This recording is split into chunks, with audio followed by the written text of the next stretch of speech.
अस्सलाम वालेकुम, welcome to SSC stitching studio. आज की इस वीडियो में मैं आपके साथ शेयर करने जा रही हूँ विंटर के ड्रेसेस के लिए स्टाइलिश कॉलर के साथ वी नेक डिजाइन की कटिंग एंड स्टिचिंग। ये नेक डिजाइन मॉडर्न एंड स्टाइलिश भी है और वार्म ड्रेसेस के लिए परफेक्ट भी। आप इसे कैजुअल या फॉर्मल दोनों तरह के ड्रेसेस में यूज कर सकते हैं। स्टेप बाय स्टेप ट्यूटोरियल है और बिगनर्स के लिए भी बहुत आसान कर दिया है, तो वीडियो को एंड तक जरूर देखें ताकि आपसे कोई भी स्टेप मिस ना हो जाए।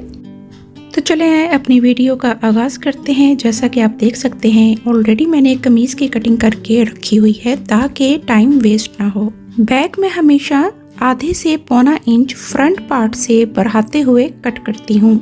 ये जो मैं ब्लू मार्किंग की हुई है यहाँ पर हमारी सिलाई आ जाएगी। फ्रंट और बैक पर इस तरह से हाफ इंच के फासले से हमारी शोल्डर की सिलाई आ जाएगी।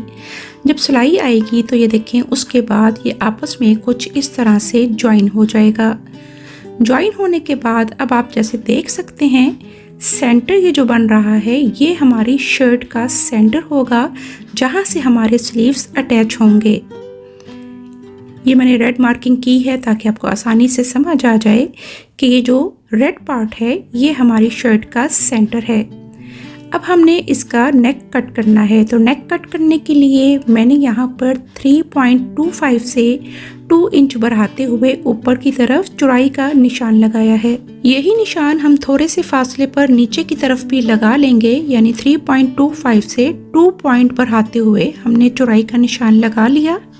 अब हमें गले की डेप्थ का निशान लगाना है, तो वो हम लगाएंगे फ्रंट पार्ट वाले हिस्से से इधर ऊपर से इंच टेप को रखते हुए 3.75 इंचेस पर हम इसकी डेप्थ का निशान लगा लेंगे और इन निशानों पर रहते हुए हम एक बॉक्स क्रिएट कर लेंगे।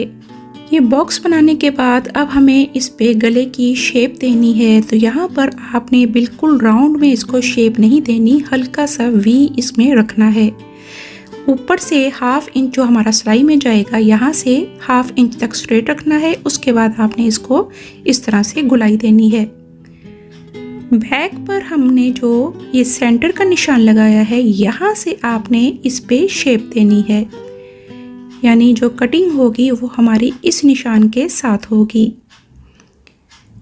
अब इन निशानों पर रहते हुए हम इसकी फ्रंट और बैक पार्ट की सेपरेट कटिंग कर लेंगे। शर्ट पर तो हमने सिर्फ इतना सा ही करना था। अब हम इसके गले की तैयारी की तरफ चलते हैं। तो हमने एक कपड़ा लिया, उसके बैक पार्ट पर मैंने 0 की फ्यूजिंग अटैच कर दी है।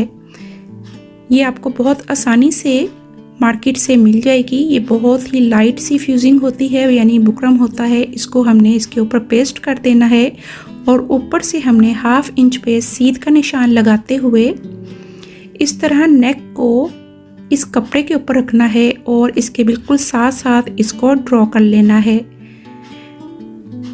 अब हमने इसकी डेप्थ का निशान लगाना है, तो डेप्थ का निशान जितनी भी लंबी आपने पट्टी रखनी है उस हिसाब से लगा लें। तो मैं यहाँ पर 16 इंचेस पर ये निशान लगा रही हूँ।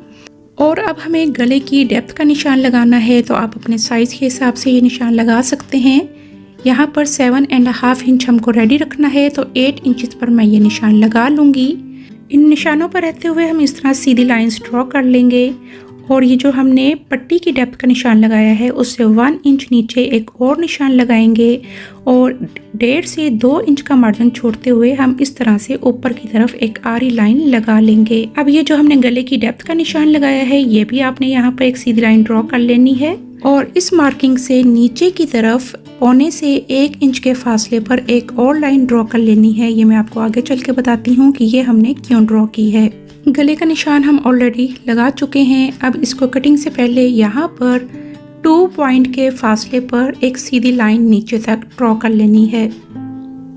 अब इस पॉइंट से आपने पौने 2 इंच के फासले पर इस तरह से एक निशान लगा लेना है और जिस तरह से मैं कटिंग कर रही हूँ इन निशानों पर रहते हुए आपने इसकी कटिंग कर लेनी है।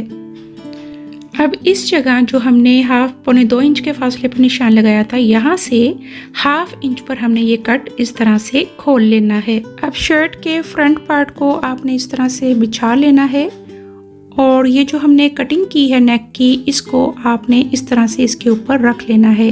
राइट साइड के साथ ज्वाइन होनी चाहिए और इस तरह से आपने इसको अच्छे से इसके ऊपर सेट कर लेना है। चाहे तो आप इसके ऊपर पिन्स लगाकर इसको सेट कर लें। सेंटर से आपने सेंटर को लाजमी मिला लेना है। अब हम इसकी सिलाई की तरफ चलते हैं। तो सबसे पहले आप ये देखें, मैंने आपकी आसानी के लिए इसके ऊपर मार्किंग कर दी है कि मैं किस किस हिस्से पर सिलाई लगाऊंगी। सेंटर का जो हमने निशान लगाया था, यहाँ से 2 पॉइंट के फासले पर राइट और 2 पॉइंट के फासले पर ही हम लेफ्ट साइड पर इस तरह से एक सीधी लाइन ड्रॉ कर लेंगे और इसके ऊपर हमने सिलाई लगा लेनी है। ये सिलाई बिल्कुल सीध में आनी चाहिए और इस पॉइंट पर लाके हमने अपनी सिलाई को इसका रुख चेंज कर देना है, यानी इसकी दूसरी साइड पर ले जाना है। बिल्कुल नीचे तक आपको ये सिलाई नहीं लेके जानी। इधर आपको टांका बिल्कुल छोटा कर लेना है ताकि जब हम इसकी कटिंग करेंगे तो इसकी सिलाई ना खुले। अब ये जो हमने कट ओपन किया था, यहाँ से हमने सिलाई लगाना स्टार्ट करनी है। 1/2 इंच का मार्जिन छोड़ते हुए हमें एक कट से दूसरे कट तक लाकर इस सिलाई को सिक्योर कर लेना है। सिलाई हमारी कंप्लीट हो चुकी है। अब हमने इसके सेंटर में बहुत एहतियात से कटिंग करनी है क्योंकि ये मार्जिन बहुत थोड़ा होता है, तो इसलिए यहाँ पर टांका छोटा रखते हुए सिलाई लगाते हैं और कटिंग भी करते हुए दोनों तरफ हमारा मार्जिन एक जैसा रहना चाहिए। नीचे की तरफ आप छोटे छोटे इस तरह से कट लगा लें ताकि जब हम पलटाएं तो ये एक जैसा पलट जाए। अब ये जो हमने बुकरम पर जो कट लगाए थे, इसी तरह हमने शर्ट पर भी इसके कट लगा लेने हैं।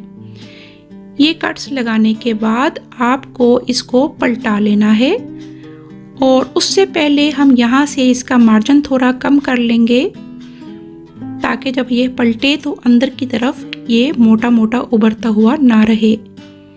इस मार्जिन को कम करने के बाद अब हम इसको पलटा लेंगे।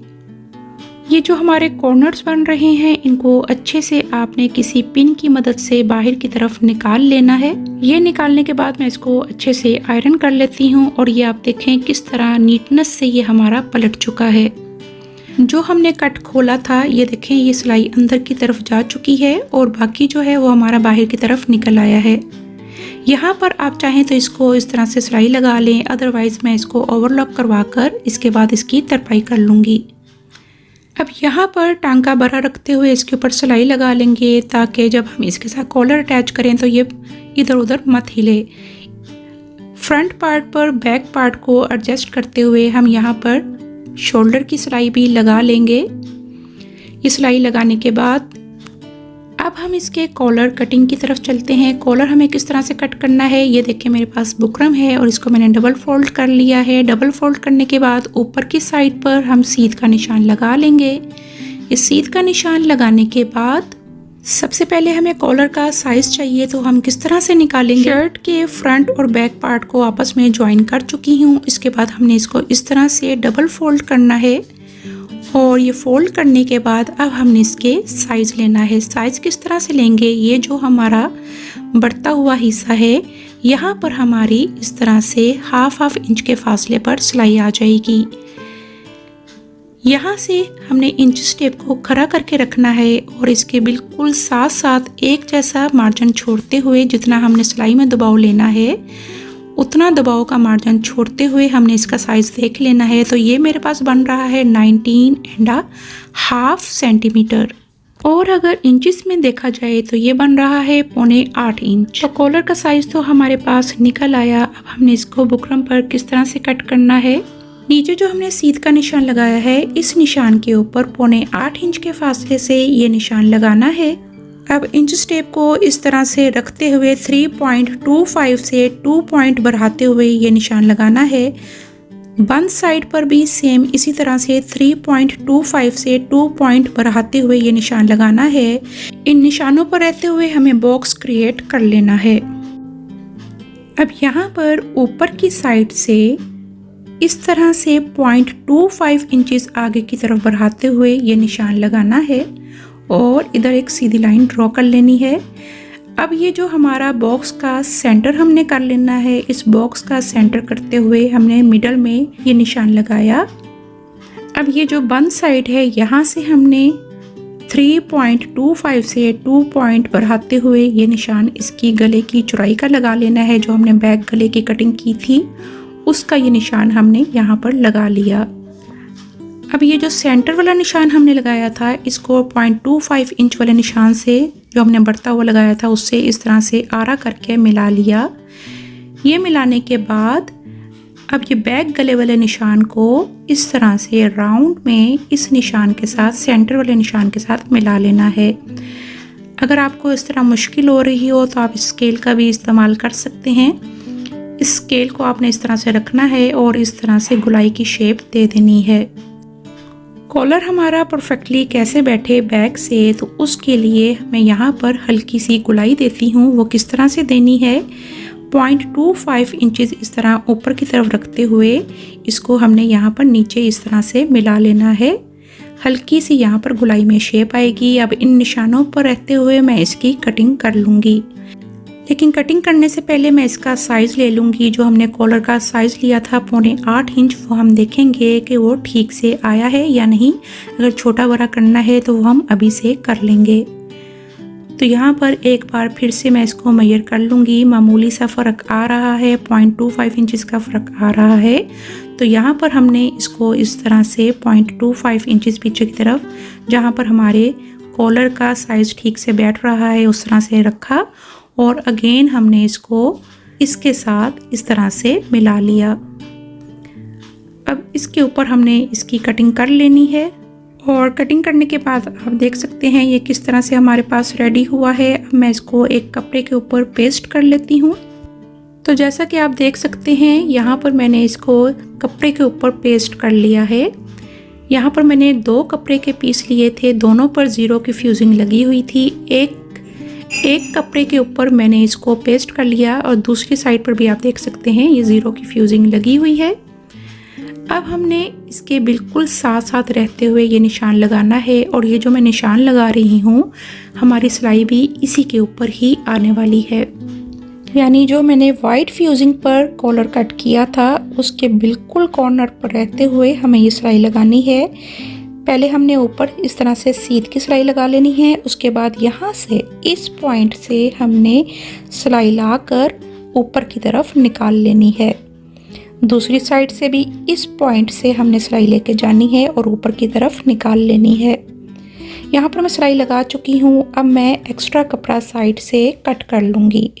एक्स्ट्रा हमें कितना मार्जिन रखना है वो मैं आपको बताती चलती हूँ। एक्स्ट्रा में 1/2 इंच से 1 पॉइंट कम ये मार्जिन रखकर इस तरह से मैं इक्वली निशान लगा लूँगी। अब ऊपर की साइड पर ये जो कॉर्नर्स बन रहे हैं यहाँ से भी हमने मार्जिन कम कर लेना है और ऊपर जो यहाँ पर सिलाई लगाई थी वहाँ से भी एक्स्ट्रा मार्जिन हमने कम कर लेना है। साइड से भी इस तरह से एक्स्ट्रा कटिंग कर लेंगे। अब नीचे जो हमने निशान लगाया है उस निशान पर रहते हुए इसकी कटिंग फ्रंट और बैक पार्ट की इकट्ठी कर लेंगे। कटिंग करने के बाद अब हमने इसको पलटा लेना है। पलटाने के बाद आपने इसके कॉर्नर्स को अच्छे से बाहर की तरफ निकाल लेना है। तो यहाँ पर मैंने कॉलर को पलटा लिया है और उसके बाद मैंने इसको अच्छे से आयरन कर लिया। आयरन करने के बाद अब हमने इसके सेंटर का निशान लगा लेना है। सेंटर का निशान लगाने के बाद कॉलर को हमने शर्ट के साथ कैसे अटैच करना है ये आप देख लें। कमीज़ की रॉन्ग साइड हमने ऊपर की तरफ रखनी है और इसको हमने अटैच करना स्टार्ट करना है। कॉलर जो है वो हम गुम सिलाई के साथ लगाएंगे। जिस हिस्से पर हमने अपनी बुकरम अटैच की थी यहाँ पर इसके बिल्कुल साथ साथ रहते हुए एक जैसा मार्जिन रखते हुए ये सिलाई लगाना स्टार्ट करेंगे। शर्ट के साथ भी हमने 1/2 इंच का मार्जिन छोड़ा था और कॉलर के ऊपर भी हमने 1/2 इंच का मार्जिन छोड़ा है। जहाँ पर हमने 2 इंच का शर्ट के ऊपर कट खोला था उस कट के साथ हमने रहते हुए इस सिलाई को स्टार्ट करना है और इस तरह ना आपने शर्ट को खींचना है ना ही आपने कॉलर को खींचना है। दोनों को एक जैसा रखते हुए ये सिलाई लगाना स्टार्ट कर देनी है। यहाँ पर आप देख सकते हैं सेंटर हमारा बैक साइड के सेंटर से मिल चुका है और दूसरी साइड पर भी हमने सेम इसी तरह सिलाई को घुमाते हुए ले जाना है। शोल्डर जो हम ज्वाइन करते हैं यहाँ से हमें एक्स्ट्रा मार्जिन थोड़ा सा कट कर लेना है ताकि जब हम कॉलर ज्वाइन करें तो यहाँ पर हमारा खिंचाव ना पैदा हो। कॉलर का एग्जैक्ट साइज लेकर जब आप इसको काटेंगे तो ये कभी भी छोटा बड़ा नहीं होगा। तो ये हमारा कॉलर इसके साथ शर्ट के साथ अटैच हो चुका है, जैसा कि आप देख सकते हैं। कितनी ही निफासत के साथ घुम सिलाई से हमारा कॉलर ये अटैच हो चुका है। अब मैं इसको बैक साइड से आपको दिखाती हूँ हमने क्या करना है। यहाँ पर मैं इसको अच्छे से आयरन कर चुकी हूँ। ये जो हमने सिलाई लगाई थी इसको हमने अंदर की तरफ करके इसके ऊपर आयरन कर लिया है। अब कॉलर की बैक साइड पर जो कपड़ा था उसका जो 1/2 इंच का एक्स्ट्रा मार्जिन था नीचे की तरफ, उसको भी हमने अंदर की तरफ फोल्ड किया और उसको भी अच्छे से आयरन कर लिया। तो ये हमारी जो सिलाई लगी है कॉलर की, इसके ऊपर ये अच्छे से बैठ चुका है। अब यहाँ पर हमने इसको तरपाई कर लेनी है। आप चाहें तो सिलाई भी लगा सकते हैं, लेकिन मैं इसको हैंड स्टिच करूँगी। उससे कॉलर की जो नीटनेस है वो बहुत ही अच्छी आती है। अब हम गले की डेप्थ का निशान लगा लेंगे। तो 7.5 इंच पर मैं यहाँ पर ये निशान लगा रही हूँ। दोनों साइडों पर ये निशान लगाने के बाद नीचे जो है हमारी बटन टेक लग जाएगी और इसके ऊपर ये जो हमने निशान लगाया है यहाँ से हमने इसको इस तरह से फोल्ड करना है और कॉलर को काट लेना है। ये जो कॉलर को हम शेप देते हैं इसको कहते हैं कॉलर की कटाई, यानी इसको अच्छे से बिठा लेना है। यहाँ से ये हमारा इस तरह से फोल्ड हो जाएगा। तो मैं इसको अच्छे से आयरन कर लेती हूँ। आयरन करने के बाद मैं आपको दिखाती हूँ कि हम नेक्स्ट स्टेप क्या करेंगे। तो जैसा कि आप देख सकते हैं इसको मैंने आयरन कर लिया और आयरन करने के बाद ये कितने अच्छे से कॉलर बैठ चुका है। अब हमने इस पर यहाँ पे बटन टेक लगानी है। तो ये मैंने इसकी बटन पट्टी जो है वो रेडी करके रख ली है। एक साइड से ये बंद होती है, ये ऊपर की साइड पर आएगी और एक साइड से ये ओपन है, ये हमारा नीचे की साइड पर चला जाएगा। अब जितना हमने ओपन रखना है वहाँ से हमने इसको लगाना स्टार्ट करना है। ये देखें इस तरह से हमने रखा और इसको हमने नीचे की तरफ ले जाना है। अब इसकी सिलाई कुछ इस तरह से आएगी। एक साइड से हमने सिलाई लगाना स्टार्ट करनी है, दूसरी साइड पर लाकर हमने स्टॉप कर लेनी है और इसको भी मैं गुम सिलाई की मदद से लगाऊंगी। तो यहाँ से जो हमने नीचे सिलाई लगाई हुई है इसी सिलाई के ऊपर रहते हुए मैं अगेन बटन पट्टी की सिलाई भी लगा लूँगी। दोनों साइडों पर ये सिलाई लगाने के बाद मैं आपको दिखाती हूँ कि मैंने नेक्स्ट स्टेप क्या किया। तो ये सिलाई लगा चुके हैं। अब मैं इसके ऊपर ये बटन लगाऊंगी। आप चाहें तो लूप्स भी लगा सकते हैं और कोई भी डिज़ाइनिंग इसके साथ कर सकते हैं। तो यहाँ पर मैं सिंपल से ब्लैक बटन्स लगा लूँगी, इससे बहुत ही डिसेंट सी लुक आएगी। तो मैं इस शर्ट को फाइनल करने के बाद आपके साथ शेयर करने लगी हूँ इसकी फाइनल लुक। तो ये है इसकी फाइनल लुक। जैसा कि आप देख सकते हैं ये कितनी ही फिनिशिंग के साथ कॉलर बनकर रेडी हुआ है। तो कमेंट करके जरूर बताएं कि आपको ये डिजाइन कैसा लगा। अगर वीडियो पसंद आई है तो इसको लाइक और शेयर करना मत भूलिएगा। जिंदगी बखैर। तो अपनी किसी नेक्स्ट वीडियो में एक खूबसूरत डिजाइन के साथ आपसे मुलाकात होगी। Thanks for watching. Like, subscribe and share.